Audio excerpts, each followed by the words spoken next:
I mean, that's the other absurdity that it has fun with, right? That she's saying sweet nothings to a fly, Yeah. right? You know, she has precisely the opposite kind of conversation that we would normally have with a fly. Yes.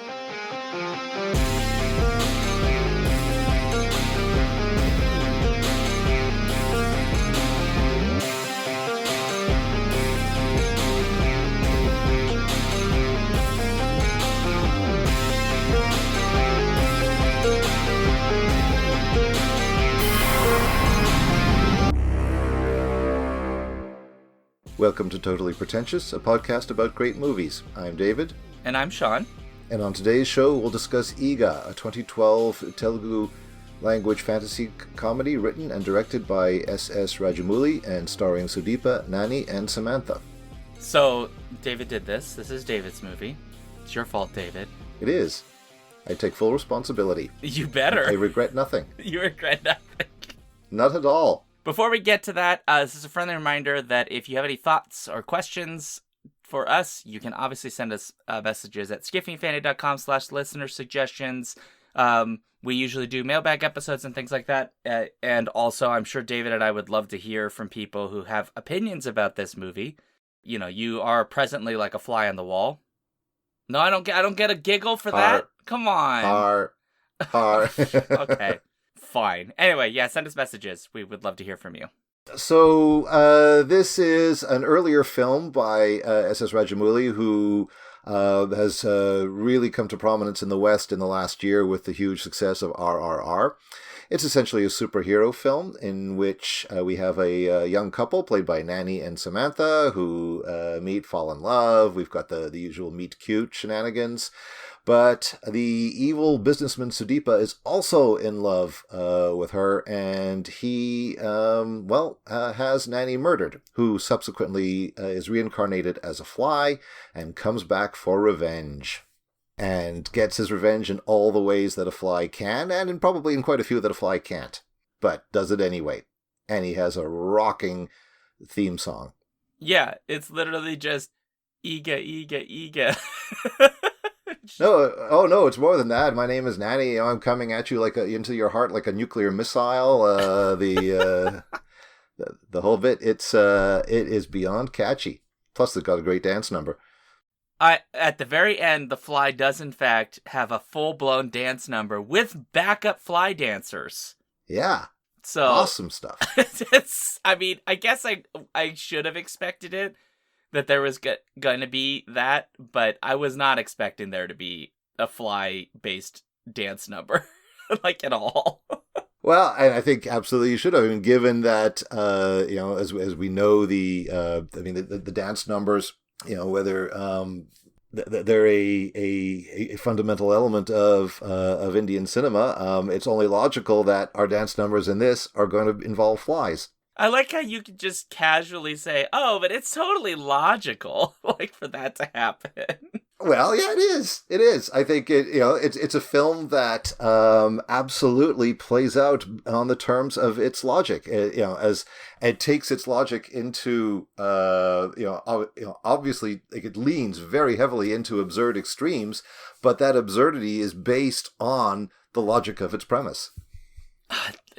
Yeah, 'cause I think you hit the nail on the head in terms of this is an absurdist movie. Well, it is, but you know what? I will postulate that it is, I think, a breath of fresh air in the superhero genre, and there is nothing in this that is more absurd or ridiculous than the Western superhero movie of your choice. I mean, how is anything in here weirder than anything in, say, Ant-Man, to take the most obvious close example? I've been getting a degree in quantum physics, and so I feel like Ant-Man is fairly accurate to our understanding of the quantum realm today. No, Ant-Man in particular is absurd. I mean, it's a ridiculous concept. Yeah. But I mean, it picked, how is how David Banner or Peter Parker get their powers any stranger than how Nani gets his? I mean, I think the big difference is that we're meant in most of the modern American superhero movies, the idea is that most of the time people's powers come from some sort of scientific source.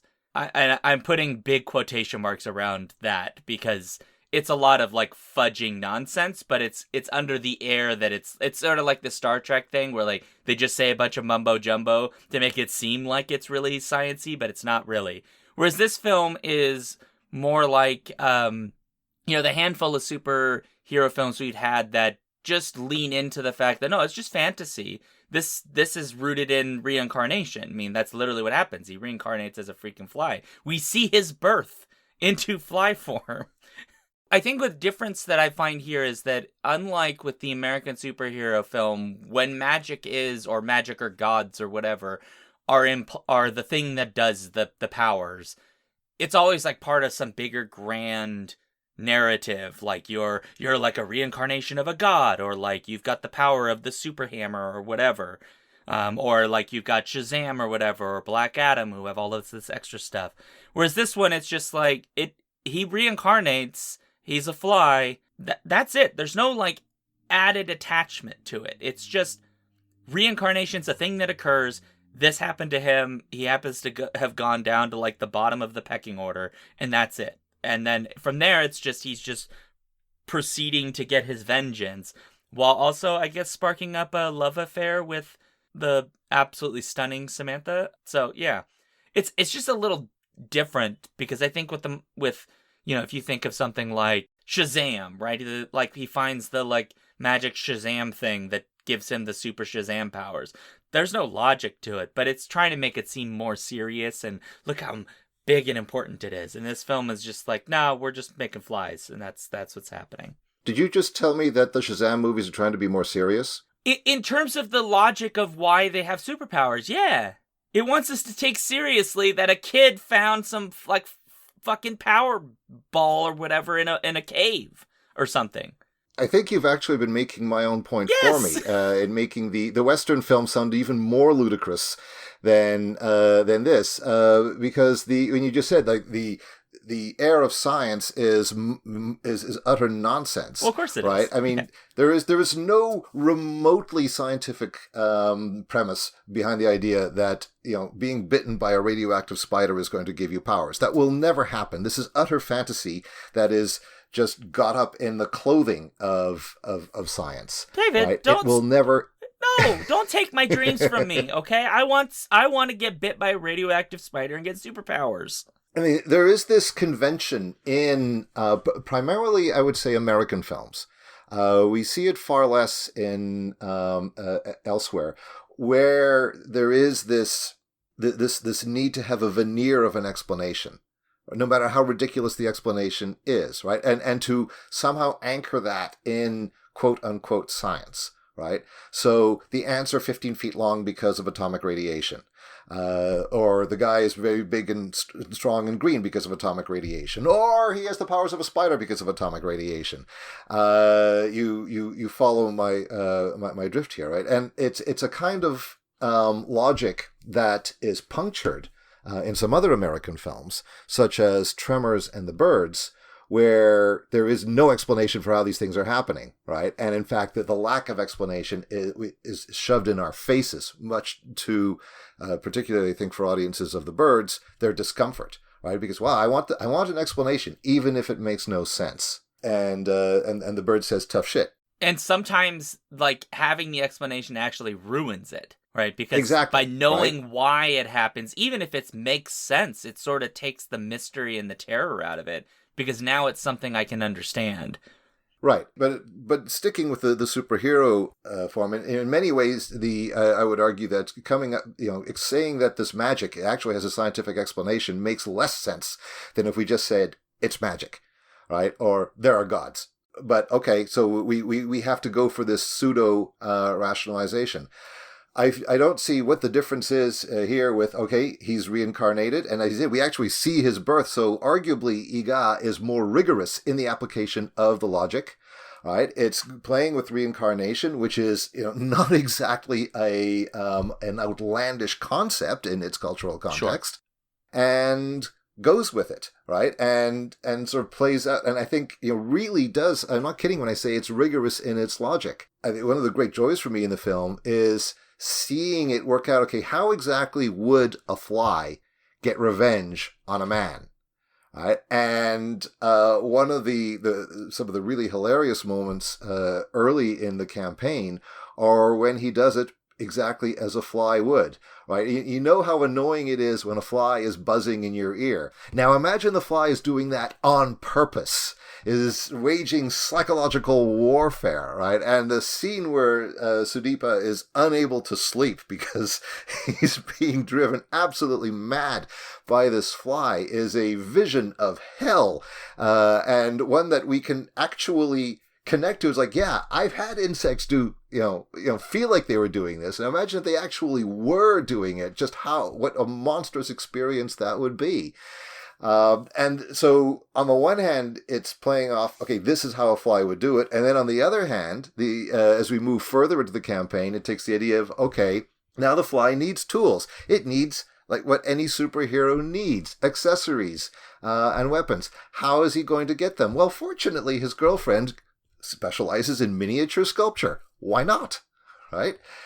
Just like, every Western superhero, it happens to know someone who knows exactly the tech that is needed for their tools, unless they happen to have that knowledge themselves by coincidence. So he gets his little gloves, he gets his little spear, he gets his little goggles. It's as adorable as Baby Yoda getting his accessories with his little mithril vest. I do find this interesting that it's not entirely out of the realm of possibility, the weapons that he does in fact get, because the only thing that really pushes it is maybe the spear, which is just like a needle, basically. Because that's maybe a little heavy for a fly to actually carry, but oftentimes, like... He has the proportionate strength of a fly. Yeah. But mostly, like, the weapons make sense, and they do the exact amount of damage that you expect them to do on Sudeep, who is getting scratched, and eventually gets shot, which is awesome, and then blown up, which is even more awesome. But I also really appreciate just watching Sudeep increasingly go mad, and people around him just, at first, just sort of, like, going along with it, being like, well, he's a rich guy, and he's just kind of eccentric. Until they finally find out, no, the fly actually is, like, coordinating to kill him. And so they get involved. But, like, he basically turns his house into a airtight, decontaminated area so the fly can't get in, right? He shows up to his board meeting at one point in a biker helmet with gloves, like... And they all, and like, everyone is like, what is going on? And everyone's trying to pass him off as like, oh, he's just into like, he's like really into motorcycle racing, all these kinds of things. Just to hide the fact that he actually is losing his mind. But he's losing his mind legitimately, because he is actually being terrorized by a fucking fly, which is constantly buzzing around him, messing with him, putting stuff in his food. There's one point when he like poisons him, because he's just dropping the poison pills into his...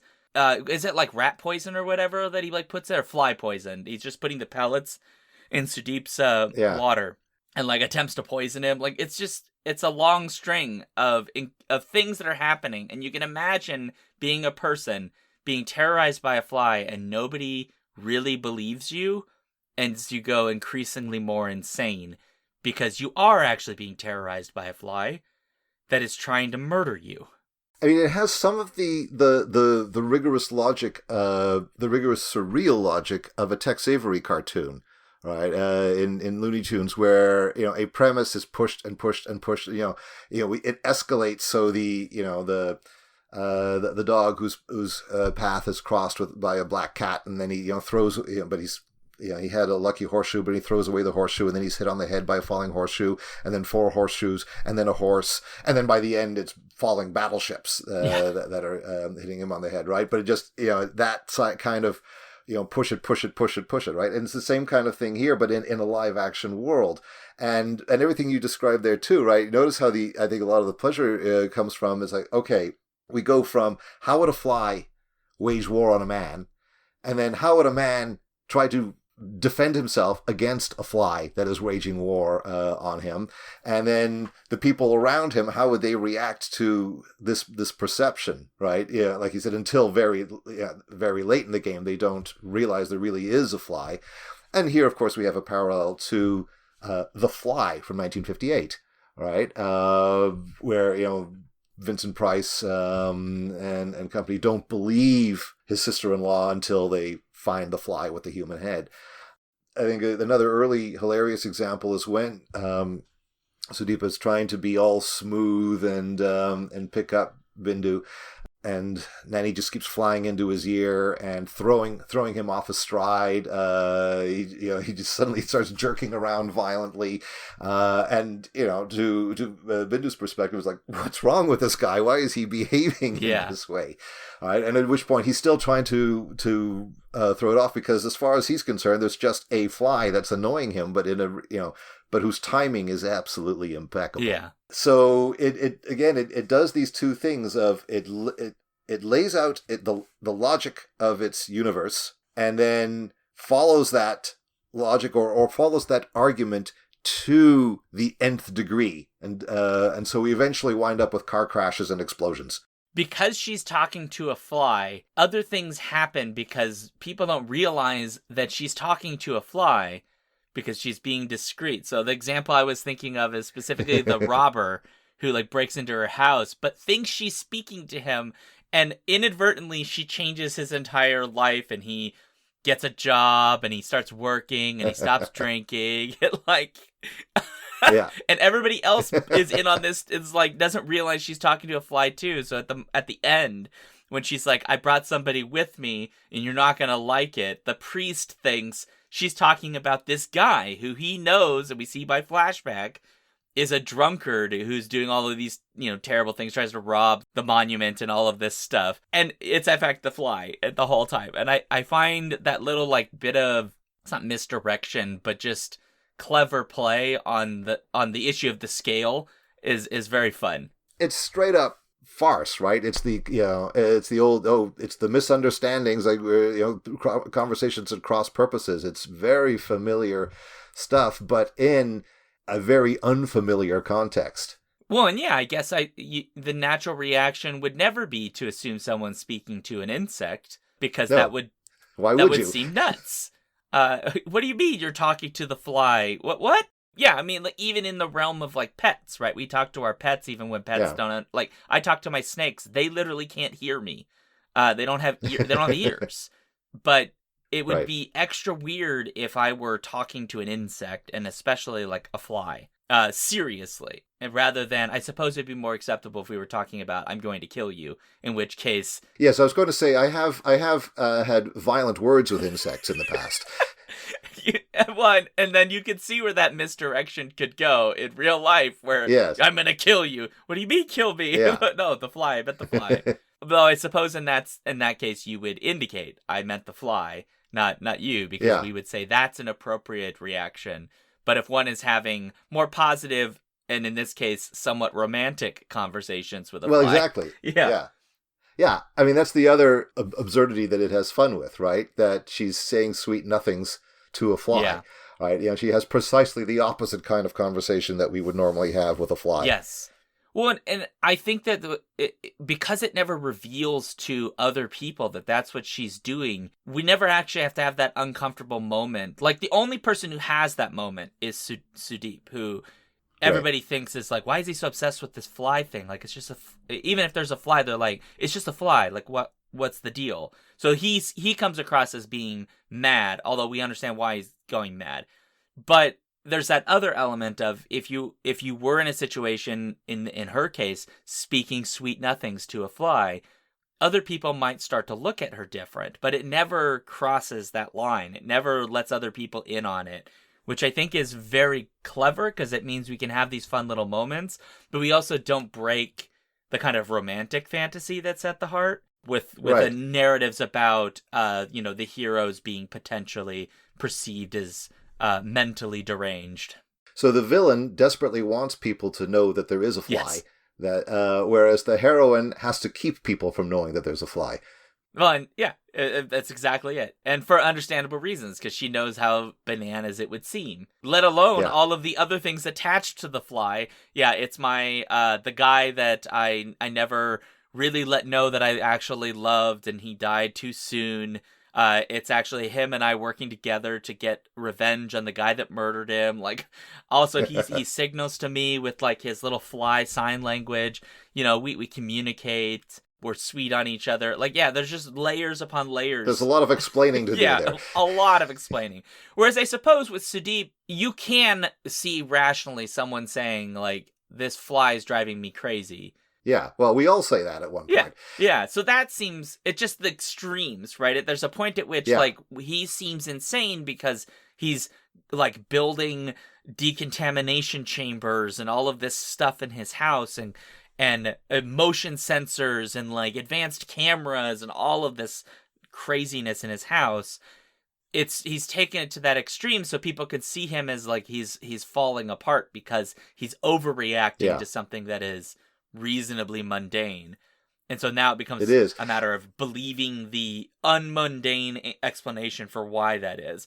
And let's be real, until the only reason people believe him is because they see video evidence of the fly communicating with Bindu. It's not because he rationalizes it to them, because he can't. Every time he tries to explain what's going on, he sounds nuts. He sounds like he's losing his mind, because he is, but he is actually saying the completely correct thing. This fly's trying to kill me, help. And people are like, okay, bud, like you need to go on vacation. Yeah. And again, I think the early stages of that campaign, I mean, one of the I think things that works, I think, so well with the escalation is that the early stages are so recognizable, right? We can completely relate to what's happening to him. We've all dealt with this at some level. Yeah. Right? An insect flying into our ear, an insect that won't let us sleep.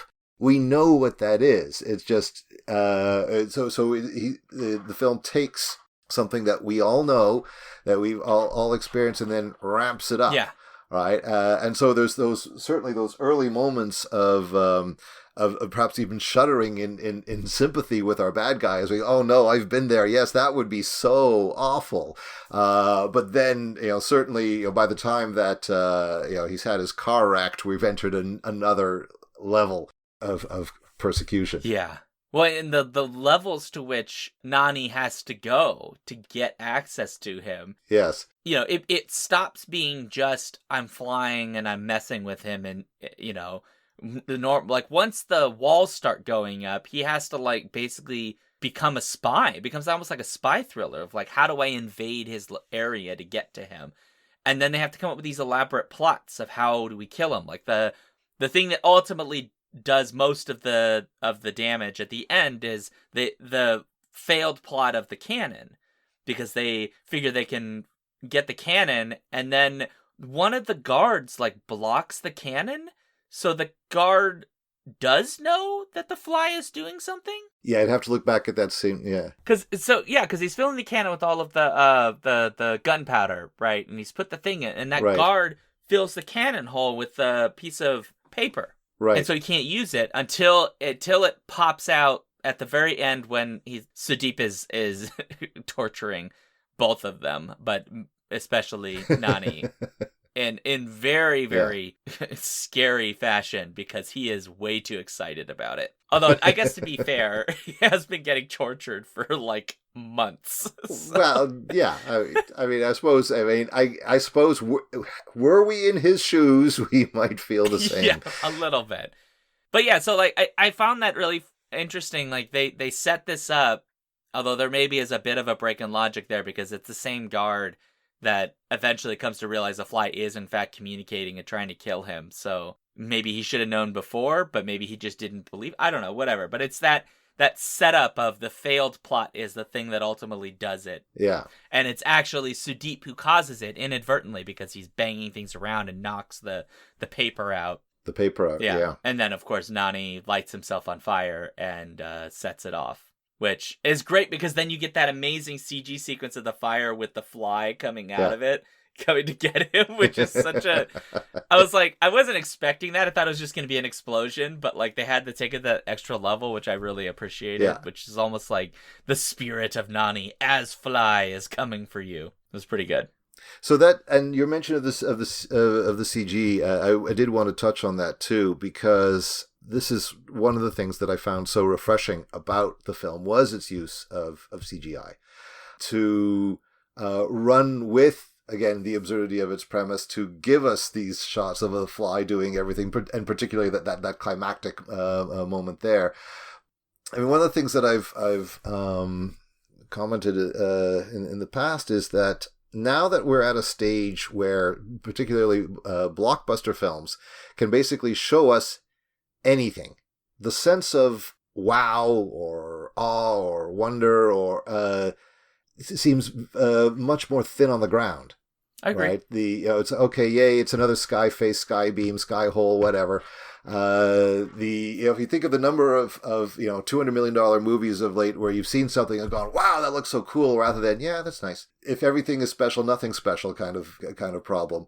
But there's a film like Eega shows you that, yeah, you know what, you can still do things with computer effects. And there's a piece on RRR in the latest Cineast which points out that what S.S. Rajamouli does with computer effects is not to make things seem more real, but instead to push them into a more hyperreal or surreal, to make things more strange, right? So it's not meant to be convincing. Right. It's meant to be wild. Right. And the scene you described is a perfect example of that, right? So, I mean, I found myself giggling with delight. I mean, when I'm talking about the lack of a sense of awe, this is not the film where I'm going to go to get the shiver down the spine that you get from, say, watching the monolith orbiting around Jupiter while Ligeti plays on the soundtrack. But still, it is delivering this sense of, okay, I've never seen that. That was so cool. That was so fun. So you've said a lot of things there that I agree with, because I think that this film, the thing that's the most real, if we could say quote unquote real, is more the reactions of people, like watching Sudeep react just, at the beginning, like a little bit annoyed, like, oh, fly. And then like, he's just like literally falling apart and just flipping out and trying to get this fly to leave him alone. We don't actually need to believe that the fly we're seeing is actually in the scene at that point. It's more like we need to just the visual reference that we see the fly flapping about his head, and that's enough. And it's the same with, like, we don't need to have photorealistic fly claws that he's clawing him with. We just need to see his reactions and then some shots just showing what's happening, and that's kind of... We get to, like, get lost in the scene. I didn't find that CG in this distracting, because I think the absurdity of the premise already just meant I didn't need to worry about its realism. Like, that was irrelevant. No. If you've either bought it or you haven't, right? From the moment that he's reincarnated as a fly, you're on board, or why are you watching this film? Yeah, pretty much, yeah. And I find that this, what you're talking about with CG is, like, my biggest problem a lot of times with CG is sometimes CG is used like this, which is they spend a bunch of money to do some effects, but like it's not meant to be real. It's just meant to be to do things that you physically can't do with real cinema, like sorry, not real cinema. I meant like doing practical. This can't be done with practical effects. This movie as written, it's impossible. I mean, you could do it with animation of some kind, but you can't. You need computer. I was just going to say it's more like what you would do in a cartoon, for instance, right? Like the when we see Nani's rebirth. I mean, do we we get to see every stage of that, and then the initial danger of the water and the pebbles, and again every little thing worked out, and it's the again that kind of what would it be like if this could happen that we get in cartoons, and so this is CGI being used in that spirit. Yeah, I agree. This is more like a cartoon than it is like what we would see in the blockbuster cinema in America, for example. Right? And I find that that's part of the problem with a lot of film now, especially blockbuster cinemas. You spend all this money on all these fancy special effects, but we're trying to make it seem real, but because everything's CG, you can tell it's not. And so for me, it actually breaks that, I don't have that moment of the, like Jurassic Park, which we've talked about, where sometimes we have the Right. animatronic head and then sometimes we have the CG shots in shadow. I can bridge the gap, but like I know the T-Rex isn't actually there, but like my mind can be tricked. Whereas I watch like another Marvel movie, sometimes the effects are very, very good and they mask it very well, but sometimes it's like I could tell that was a special effects shot. And the thing you did the special effect with wasn't just the superpowers, which I get you can't literally do. It was like the actual physical activity the characters are doing. And I'm now slightly removed from immersion. I'm not part of it anymore. Right. Well, if the entire film is green screened, then you lose something there. But I think too your example of Jurassic Park is a good one as well. And I think we have touched on this before. But it's not just let's say the realism or lack of realism of the effect. It's how it is presented, how it's delivered. Right. Yeah. So the dinosaur effects in the Jurassic Park franchise have continued to progress at a technological level. How could they not, right? But there isn't a single moment in the later franchise. I mean, you look at Dominion. Is there a single moment in there that comes anywhere close to the moment when Laura Dern and Sam Neill see the Brachiosaurus for the first time? No. Right, and that the sense of wonder in there, and you can feel Dominion desperately reaching for the callbacks to the other films. Look, we're doing this. Look, we're doing this. Look, we're doing this. It's like, okay, looking at my watch. Are we done yet? Yeah. Right. There is nothing in that film that approaches that. So it's again, it's not just about technicians. It's about filmmakers. Yes. Right, and Rajamouli clearly is one. A filmmaker. Yeah, I mean, in this way, like, on opposite ends of the spectrum in the modern film, this is on the opposite end of where we have George Miller's Mad Max Fury Road in terms of visuals, which is uses lots of special effects, but to enhance existing shots. And this one is lots of special effects, right. But because it's not trying to be photorealistic and never pretends to be, it's being cartoony, yes. It's being absurd, it's being extra. We don't ever have to get invested in the realism. If Mad Max Fury Road wanted to say, "This, look how real this is," but everything was CG, the second you can tell is the problem. With Mad Max Fury Road, there are actually shots that I didn't even know had CG in them. And then I go and find out that half of it is shot in CG. It's just the middle bit that isn't. And I'm like, that's brilliant. Right. Whereas this is like, I know it's CG all the time, but I'm not supposed to be. It's not pretending invested. To be otherwise. Yeah, I don't have to worry about that. What I'm now looking at is, what is the story being told now? You're not trying to convince me this is literally real. You're trying to give me comedy. You're trying to give me interesting story beats. You're having Sudeep flip out and like wave his hands around, right? And you can ground that with a lot of very realistic elements that are not CG, like the fact that he's covering himself in all of these clothes and like essentially armoring himself up so the fly can't get into his helmet and all of this stuff. That becomes more about like how the characters react to the CG is way more important than the quality of the CG itself. It's like the Lord of the Rings. When you watch their interactions with Gollum, that CG's aging and aging. It's getting worse and worse because things have gotten better.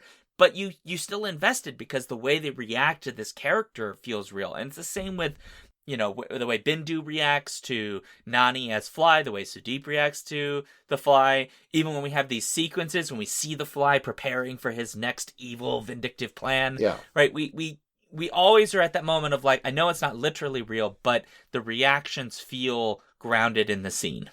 Yeah, the reactions and the presentation of the effects, right? And I think your examples there are good. Or for that matter, I noticed that when I show King Kong to my students, they still get emotionally invested in special effects that are 90 years old now. Right, that's a very long time in special effects technology. Yes, things have changed, but it doesn't matter. It's the investment in how those effects were used, the iconic character, the myth that was created with them, right? So it's the deployment that matters. Here, yeah, like you said, the special effects aren't trying to be realistic, but if we shouldn't expect them to be either, any more than we should be sitting there going, oh no, coyotes can't use the U.S. Postal Service. They wouldn't be able to send away for products, right? Yeah. But within the logic that has been presented to us of the story, it makes perfect sense, and it's inviting us to exult in this wonderfully strange idea that you have not seen before. You haven't seen a superhero who really is a fly, and how would that work out? Well, let's just give him all the same gimmicks that that other superheroes have, except he's a fly. It is a fun movie. It's just, it's freaking ridiculous, David. It's an utterly ridiculous movie. And I'm like, why did David pick this? I'm sitting here watching this and going, there's something here, right? Like there's some like, he's going to bring some French theorist in that's going to be like Desserteau or something, and then we're going to have like, I don't think any of that's here. I feel like you picked this solely because it is a hoot.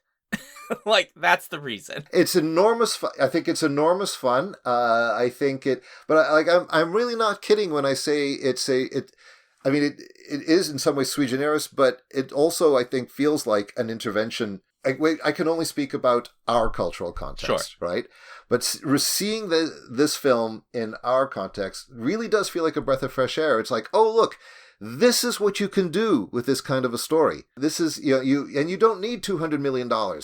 You can do something really fresh, really fun. Really, I found it was exciting. The action scenes, I was invested in them. I was hooting and hollering as I was watching them, right? I was excited by this film in a way that a lot of other movies, I'm just going, yeah, okay, yeah, that was, all right, that was nice. That was fine. At least I had some popcorn. Yeah. I think it moves along really well. The characters are sketched out very quickly and efficiently, but enough to get us invested in them. And here I was, really, really worried about a fly and if the fly was going to be okay. It does make you feel bad for the fly. I did not like the torture sequence towards the end. No, it was awful. It was awful. It was really horrible. I was so glad when he got blown up. The guy, I was sad about the fly, but yes, apparently he survived because he just came back. But he's back. He's back as a fly. So I'm guessing he's got some karma to make up for because he keeps coming back as a fly. The poor guy. Well, I mean, technically he did commit murder, I suppose. That's a fair point. He did murder a man. To be fair, the man murdered him first, so... Yeah, so it's, so I don't know how that all balances out. That's not my department. That's a fair point. Yeah, I was trying to find some pieces that were talking about this, but most of what I found were academic works that were about, like, the representation of reincarnation in general, like a variety, where this would be like mentioned in a sentence but not really discussed. And so I couldn't find anything that really helped me make sense of like the cultural context.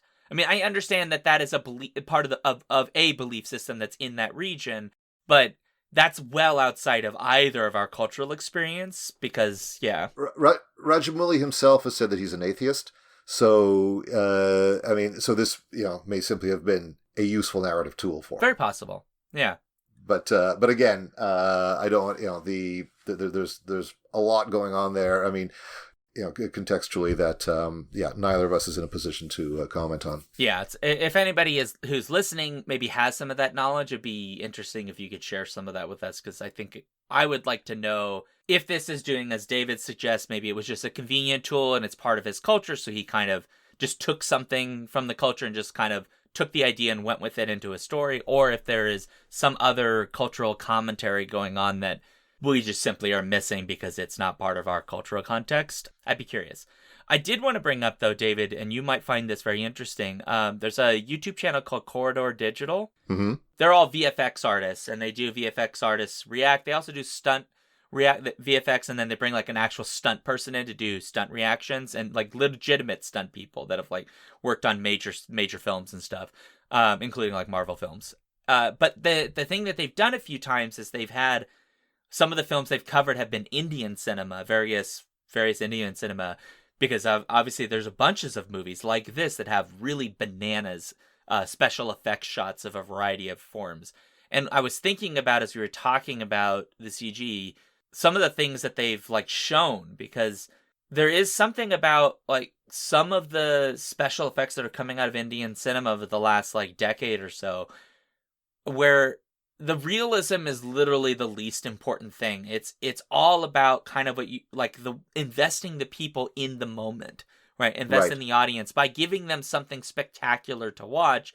In some cases, totally and utterly absurd, like having a guy like crash a motorcycle so he can fly through the air to kick another guy out of a helicopter to then like fly through a building and then land on the other. Like it just bananas things that we would not do in American cinema, except in parody, right? We might do it in parody. Whereas in a lot of these Indian cinema movies, while I'm sure there's plenty of parody and stuff, it does seem that sometimes they're just having fun and making really bananas shots for the fun of the shot. Like, you know, having the fly around, stabbing him with his little weapons is mostly really, really fun stuff, I think, just to watch. It's, yeah. Well, yeah, just when she's, coming up with all of his tools, like, what's she going to come up with next?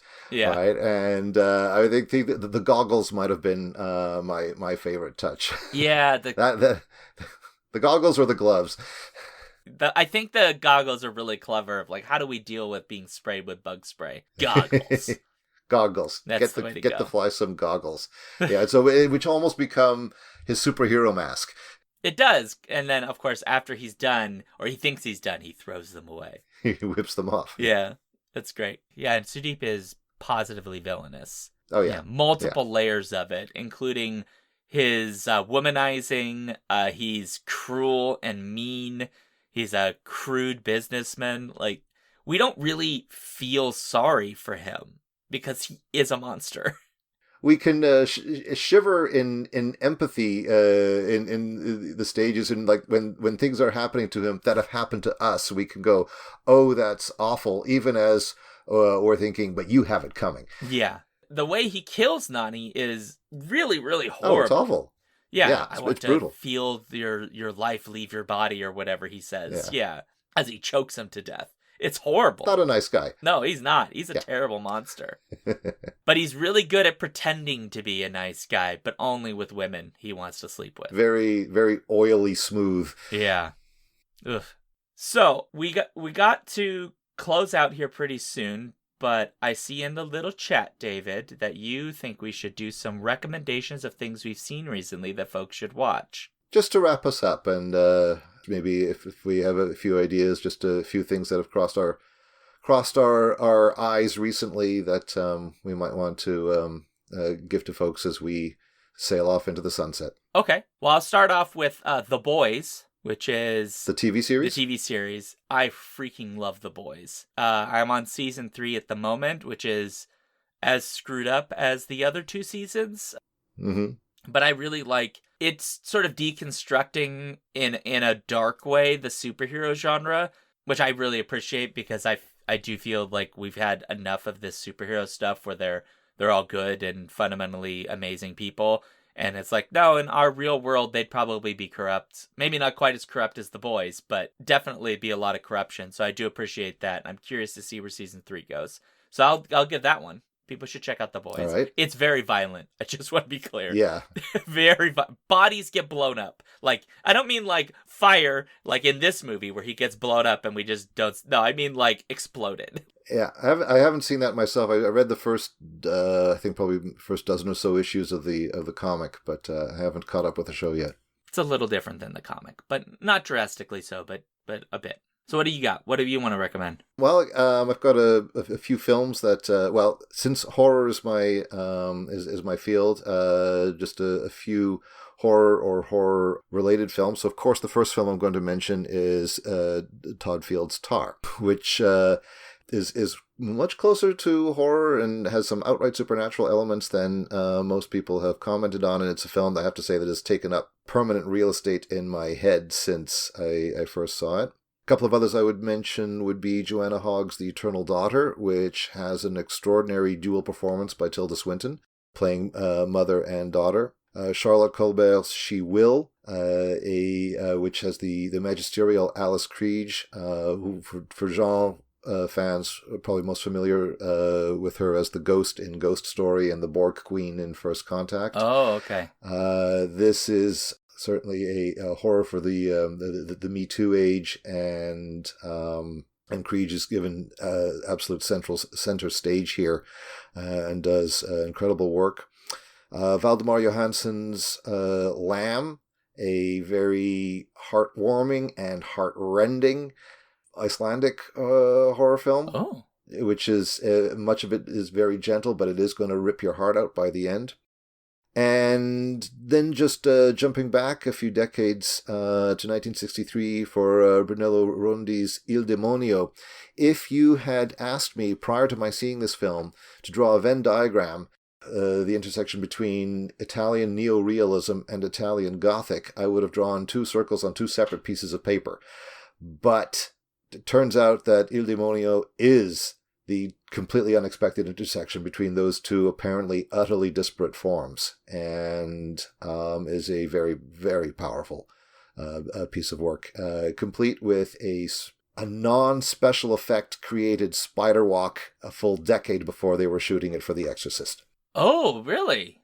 I really like The Exorcist, although I can't watch that movie. It scares me. Well, there's an exorcism of a kind in here, but it's a very different film. I mean, the thing with, of course, with as some other films have done in response to The Exorcist, though this is 10 years before, Rose Glass's Saint Maud being a stellar example, that if you take the premise of The Exorcist, but if there is no supernatural, then what the exorcists are doing is monstrous. Yes. Right, so Jess Franco's Exorcism, Rose Glass's Saint Maud go down that particular disturbing path. Il Demonio is something else again, but where there is no supernatural, but if everyone believes there is, including the supposedly possessed, where does this take us? Ooh, that's okay. I'll have to check that out. I hope it's on Shudder. I saw it as part of the All the Haunts Be Ours folk horror collection put out by Severin. I will hunt it down. Don't worry. I have still much horror education to go through, apparently. I can't keep up with you, David. I can't keep up. Right now it is another golden age of horror. There are so many new horror films, so many extraordinary horror films made by so many different voices all coming out, and I mean, it is such a joy to be unable to keep up with everything. Yeah. Every time I turn around, there's another extraordinary film. And so, whereas many other genres are not necessarily very healthy right now in terms of cinema, boy, horror is doing really well. Not just commercially, obviously, it's far and away the most profitable of genres, but artistically, this is a period unlike any I think I may have seen in my viewing lifetime. It's a really great time to be a horror fan. Yeah. So I don't know if we're going to get to do another film anytime soon. Maybe. I don't know. But I did want to torture you, David, a little bit. Okay. Somewhat like The Fly in Bring this it on. movie. So I'm going to give you a choice between two movies. And you will get to choose between these two movies which one you would like to be punished with. Because I know you have opinions about both. Uh-oh. Okay. One of them, I think I know what one of them's going to be. One of them is 1999's The Mummy. Yeah. Saw that. Yeah, felt that coming. The other is 1996 Independence Day. Oh, good Lord. Well, I mean, so I have a choice. Well, the funny thing is, I have seen both more than once. Now, Independence Day, Bill Pullman's excruciating speech, notwithstanding, on the whole is... No, hold on. Not excruciating. One of the greatest presidential speeches given in the history of everything. I don't mean just cinema. Like, that presidential speech, I consider in the top 10 presidential speeches, period. That sound you hear is every non-American listener to the podcast screaming at you right now. You don't want to share Independence Day with us? It's everybody's Independence Day. Come on, David. What more do I need to say? So, the funny thing. So the thing is, especially the first half of Independence Day, I have loads of fun with. It is a movie that I enjoy. I think Roland Emmerich became a more interesting filmmaker once he stopped collaborating with Dean Devlin. But Independence Day is still a movie that I enjoy. The Mummy, as much as I dislike that film, the funny thing is I've been planning on doing a hate rewatch at some point. So I may actually have beaten you to the punch on that. So probably the short answer is that I'll likely be watching both in the near future. But you will definitely be hearing from me on the socials when I get around to The Mummy. Well, I will definitely keep an eye out when you talk about The Mummy so that I can flood your mentions with corrections. Because I consider both of these movies to be incredibly important to me. I love both of these films. I mean, I've seen The Mummy way more than Independence Day, I will just note, because I fucking love The Mummy. It is one of my favorite movies of all time. I understand, David, why you don't like it, and I do look forward to hopefully maybe eventually getting to have a contentious podcast with you about one of these movies. Yeah. Oh, we could. Or you know what? We could just do the Dave has the wrong hot takes special where I explain why the 1999 Mummy, Clue, and Conan the Barbarian are all bad movies. No! Don't you dare come for Conan! I was watching Conan the Destroyer last night. I haven't seen that one, which it sounds like I might enjoy more than the first. Maybe because there's less of the slavery stuff in it. It's more like just like it's like a Krull. Remember the movie Krull? Little less magic, but kind of like that. It's silly sword and sorcery with a giant muscle man. Still have to get around to Krull myself. It's on my shelf. It's waiting for me, so I will. Have fun with it. Oh, I'm sure I will. Yeah. Oh, by the way, Willow's bad too. While we're at it. No, it's not. You stop. Stop. No more, David. You cannot ruin any more of my childhood. Stop it. Are you going to tell me Neverending Story's bad too? I haven't seen it, so I won't. I know. I'm revealing my gaps here. I am starting a petition right now on change.org called The Education of David. Where we make David watch movies that are important to me that I think he should watch. And then, of course, he's going to punish me by making me watch, like, some fucking crazy Giallo film. Anyway, regardless, I think we've made a podcast. I think we have. So, again, if you have any thoughts on this, go to skiffyandfanny.com/listener-suggestions. And you can follow the Skiffy and Fanny Show on most social media sites. We have a Linktree/Skiffy and We're also on, Twitter. We're at Skiffy and Fanny on pretty much everything. You can get the newsletter at skiffyandfanny.com/newsletter. And then, obviously, if you like what we do, there's the Patreon at patreon.com/skiffyandfanny. And 5-star reviews on iTunes and other podcatchers does wonderful things. David, where can folks find you and your things? They can find me at website at davidannandale.com, and socially I'm most active on Mastodon at davidannandale@horrorhub.club. Me, I'm at seanduke.net. I stream on Twitch Tuesdays and Thursdays at 7 p.m. Central, except during the month of May, because I won't be in country. I'm at Alphabet Streams on Twitch. I do have a Patreon at patreon.com/The Joy Factory. I'm on most every social as Sean Duke, but there's a Linktree/Sean Duke that you can find all my other social stuff. And then I do a thing called The Histories at seanduke.net/The Histories in case you want me to tell your true story about who you really are. And you should do that. You should do that. It's pretty fun. All right, folks. That's kind of it. Like, we did it. Is there anything else? I don't think so. I think we're done. I think we can just start singing the song. Eega, Eega, Eega. Eega. My name is Nani. Anyway. Yeah. All right. And on that note, awkward ending and scene. Bye.